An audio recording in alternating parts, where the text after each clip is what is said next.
বেশি সময় পেরিয়ে গিয়েছে কিন্তু বেহালার জেমস লংয়ে বহুতলে লাগা আগুনকে এখনো পর্যন্ত সম্পূর্ণ নিয়ন্ত্রণে আনা যায়নি। তিনটি ইঞ্জিন দমকলের আগুনকে নেভানোর কাজ চালাচ্ছে। কি পরিস্থিতি ঘটনাস্থলে আপনাদের নিয়ে যাব। পার্থপ্রতিম ঘোষ আমাদের সঙ্গে রয়েছেন। দেখাও পার্থ। দেখো বর্তমানে বিপর্যয় মোকাবিলা বাহিনী তারা এসে পৌঁছেছেন এবং কোন জায়গায় এন্ট্রি পয়েন্ট রয়েছে সেই দিকটা আপনারা দেখছেন, কারণ এক মুহূর্তে আগুন অনেকটাই নিয়ন্ত্রণের মধ্যে এসে গেছে এবং ওপর থেকে যে জল দেওয়ার কাজ সেটা কিন্তু চালাচ্ছেন বিপর্যয় মোকাবিলা বাহিনীর কর্মীরা পুলিশের সঙ্গে। একেবারে এই যে বহুতলটা যে জায়গায় অগ্নিকাণ্ডের ঘটনাটি ঘটেছে সেখান থেকেই তারা ভেতরে প্রবেশ করছেন এবং প্রবেশ করে তারা কিন্তু চেষ্টা রাখছেন। যারা ফ্ল্যাটের বাসিন্দারা তারা সকলেই নিচে তাদেরকে নামিয়ে আনা হয়েছে, নিরাপদে তারা ঘরে ছিলেন। আপনারা সবাই তো ঘরের মধ্যে ছিলেন, পরে বেরিয়ে এলেন। ফ্ল্যাটের মধ্যে না, আমার দুটো ফ্ল্যাট ওই অন্য ফ্ল্যাটে লেগেছে। আমরা তো সবাই ভাত খাচ্ছিলাম ডাইনিং টেবিলে, আমরা এই পাশে ফ্ল্যাটে ভাত খাচ্ছিলাম, তখন আওয়াজ হলো। আমার ছেলে ওই পাশে ফ্ল্যাটে অন্য রুমে ছিল, ও শুনতে পেয়ে বেরিয়ে এলেন। ও এসে খবর দিল যে আমার অন্য রুমে, যেখানে কেউ ছিল না, ওই রুমে আগুনটা ধরেছিল। কারণ আমরা সবাই এদিকে ভাত খাচ্ছি। কোনো রকমে বেরোলো, কোনো রকমে সেখান থেকে বেরিয়ে এলেন আপনারা? না না, অন্য রুমে তো অনেক দূর। আমরা পাশের ফ্ল্যাটটা লেগে গেছে আগুন, এই পাশের ফ্ল্যাটটা কিচ্ছু হয়নি। ওই রুমটাতে কেউই ছিল না। সেই সময় কেউ ছিল না বলা হচ্ছে। একেবারে দমকল কর্মীরা কিন্তু এখান থেকে তারা একেবারে ভেতরে গেছেন এবং গিয়ে তারা আগুনকে সম্পূর্ণভাবে নেভানোর চেষ্টা করছেন। পাঁচতলার ওপরে আমি চেষ্টা করব যতটা সম্ভব এখানে দেখানো।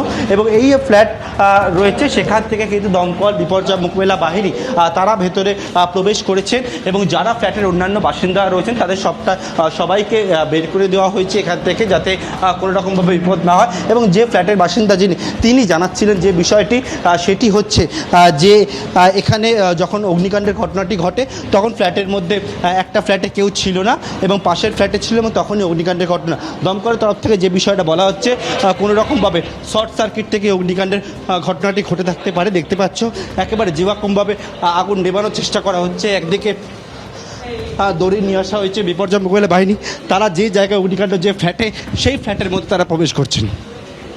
সরাসরি পার্থ আমাদের সেই ছবি দেখাচ্ছে। হোস পাইপে করে জল ওপরে নিয়ে গিয়ে আগুনকে নিয়ন্ত্রণে আনার কাজ চালাচ্ছে দমকল।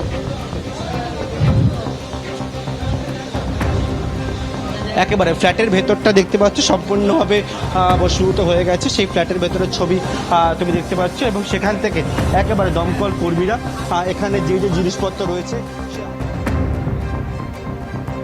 মুর্শিদাবাদের অশান্তির ঘটনার পর সরেজমিনে দেখতে গিয়েছিলেন রাজ্যপাল সিভি আনন্দ বোস। সেই মর্মে যে রিপোর্ট তিনি দিয়েছেন তাতে তিনি প্রয়োজনে রাষ্ট্রপতি শাসন জারি করা হোক বলে বলছেন। ওয়াকফ অশান্তি নিয়ে কেন্দ্রীয় স্বরাষ্ট্রমন্ত্রীকে রিপোর্ট দিয়েছেন রাজ্যপাল। সেই রিপোর্টে তিনি লিখছেন, মুর্শিদাবাদে অশান্তির ঘটনা পূর্ব পরিকল্পিত, স্থানীয় প্রশাসনের ব্যর্থতা রয়েছে, ধর্মীয় পরিচয়ের ক্ষেত্রে রাজনৈতিক শোষণ হয়েছে, পরিস্থিতি খারাপের দিকে গেলে ৩৫৬ ধারা জারি করা হোক, মুর্শিদাবাদ এবং মালদায় স্থায়ীভাবে বিএসএফ ক্যাম্প বসানো হোক, একথাও বলছেন। বাংলায় আন্তর্জাতিক সীমান্তে জঙ্গি কার্যকলাপ বড় চ্যালেঞ্জ। এখনও মুর্শিদাবাদে দাঙ্গা বিধ্বস্ত এলাকায় ভয়ের বাতাবরণ হয়ে রয়েছে। মানুষের আস্থা ফেরাতে এবং পরিস্থিতি নিয়ন্ত্রণে আনতে সংবিধান অনুযায়ী ব্যবস্থা নেওয়া হোক। সংবিধান অনুযায়ী বিষয়টি বিবেচনা করে দেখুক কেন্দ্র, রিপোর্ট দিয়ে বলেছেন রাজ্যপাল।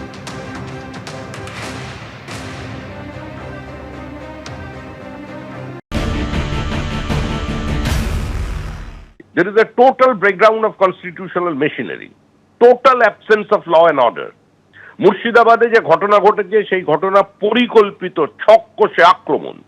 আমরাই একমাত্র রাজনৈতিক দল যারা ৮০ মধ্যভাগ থেকে বলে আসছি যে সাইলেন্ট ডেমোগ্রাফিক ইনভেশন হচ্ছে পশ্চিমবঙ্গে, বিনা যুদ্ধে ভারত দখলের চক্রান্ত, এটা আন্তর্জাতিক চক্রান্ত। দিনের পর দিন অ্যান্টি ইন্ডিয়া প্রোপাগেশন চলেছে বিভিন্ন ধর্মসভা থেকে, সরকার কোনো সুমোটো অ্যাকশন নেয়নি। আজকে রাজ্যপাল তিনি সংবিধানের রক্ষাকর্তা, সংবিধানের কাস্টোডিয়ান, তিনি কি রিপোর্ট দেবেন সেটা সম্পূর্ণ তার বিষয়। কিন্তু আমাদের প্রশ্নের সম্মুখীন হতে হচ্ছে, আমরা যারা বিজেপির কর্মী, আমাদের মানুষ রাস্তাঘাটে ধরে জিজ্ঞাসা করছে যে এই সরকারটা এখনো এখানে আছে কি করে।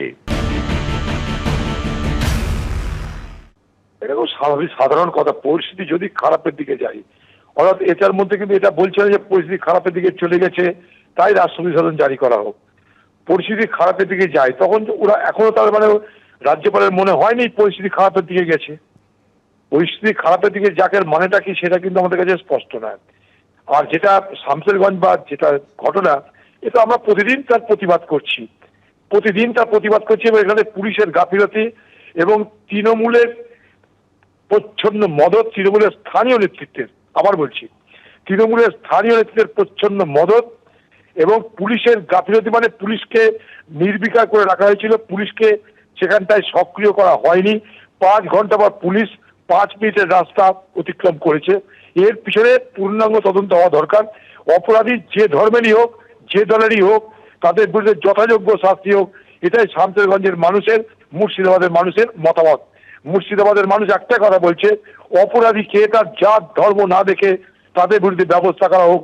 আমরা কোনো কারণেই মুর্শিদাবাদের এই সাম্প্রদায়িক সম্প্রীতিকে নষ্ট করে, আমরা সাম্প্রদায়িক বিভাজনের রাজনীতি করে একে অপরের ক্ষতি করব, এটা মুর্শিদাবাদের মানুষ চাইছে না।